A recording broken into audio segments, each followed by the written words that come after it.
Hello friends, I hope आप सभी अच्छे होंगे। इस वीडियो में हम लोग बात करने वाले हैं हिमाचल प्रदेश के भूगोल की, जिसमें आज हम लोग मिट्टी के बारे में जानने वाले हैं।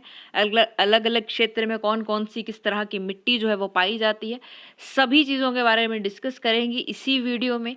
साथ ही साथ हमने एचपी की ज्योग्राफी पर और भी कई ज़्यादा वीडियोस जो है वो बनाई हुई हैं, तो अगर आप उन सभी को देखना चाहते हैं तो नीचे डिस्क्रिप्शन बॉक्स में हम आपको लिंक प्रोवाइड करवा देंगे। आप वहाँ से सभी वीडियोस को चेकआउट कर सकते हैं। तो चलिए इस वीडियो को शुरू करते हैं हम लोग।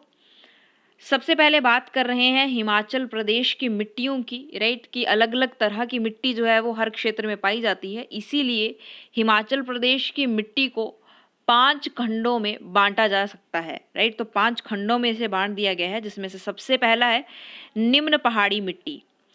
इस खंड में समुद्र तल से 1000 मीटर तक की ऊंचाई वाले क्षेत्र आते हैं, जैसे कि सिरमौर की पोंटा घाटी, नाहन, बिलासपुर, ऊना, हमीरपुर, कांगड़ा के मैदानी भाग, मंडी की बलह घाटी, चंबा घाटी क्षेत्र इसके अंतर्गत आते हैं, राइट। तो ये सारे के सारे जो क्षेत्र हैं, ये सभी इसी निम्न पहाड़ी वाली मिट्टी वाले क्षेत्र में ये आते हैं।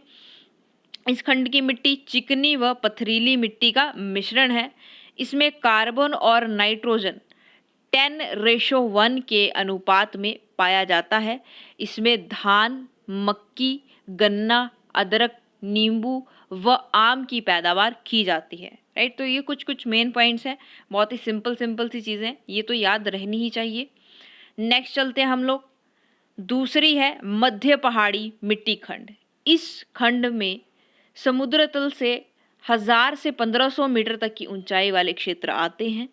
इस प्रकार की मिट्टी सरमौर के पच्छाद, रेणुका के निम्न भाग, अर्की, मंडी के जोगिंदरनगर, पालमपुर, डलहौजी आदि क्षेत्र में पाई जाती है। इस खंड की मिट्टी दोमट प्रकार की है और इसका रंग हल्का सलेटी भूरा है, राइट। उसके बाद इस मिट्टी में कार्बन और नाइट्रोजन की मात्रा 10 और 12 के अनुपात में पाई जाती है। इस मिट्टी मक्की और आलू की पैदावार के लिए उपयोगी है, राइट। तो ये मिट्टी मक्की और आलू की पैदावार के लिए काफ़ी ज़्यादा उपयोगी है। नेक्स्ट चलते हैं हम लोग। तीसरी, उच्च मिट्टी खंड, राइट, उच्च पहाड़ी मिट्टी खंड।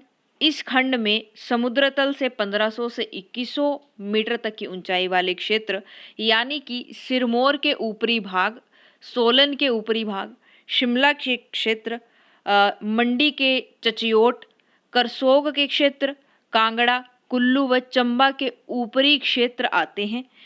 इस मिट्टी का रंग गहरा भूरा है।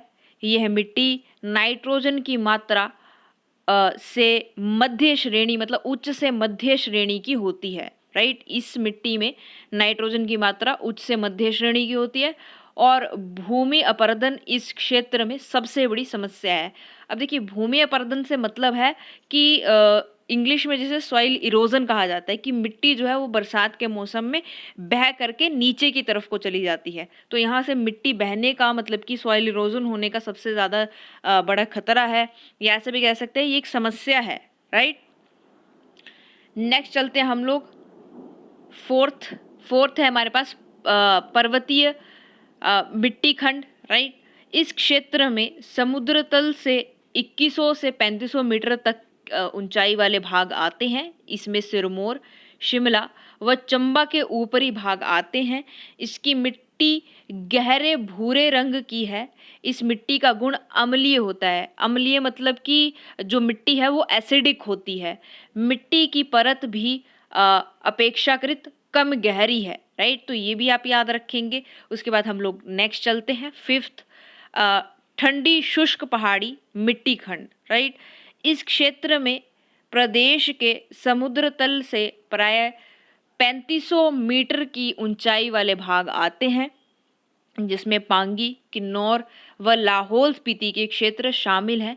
यहाँ वर्षा व आर्द्रता की मात्रा बहुत कम है, बारिश बहुत कम होती है, बहुत ही खुश्क सा मौसम जो है वो वहाँ पर रहता है।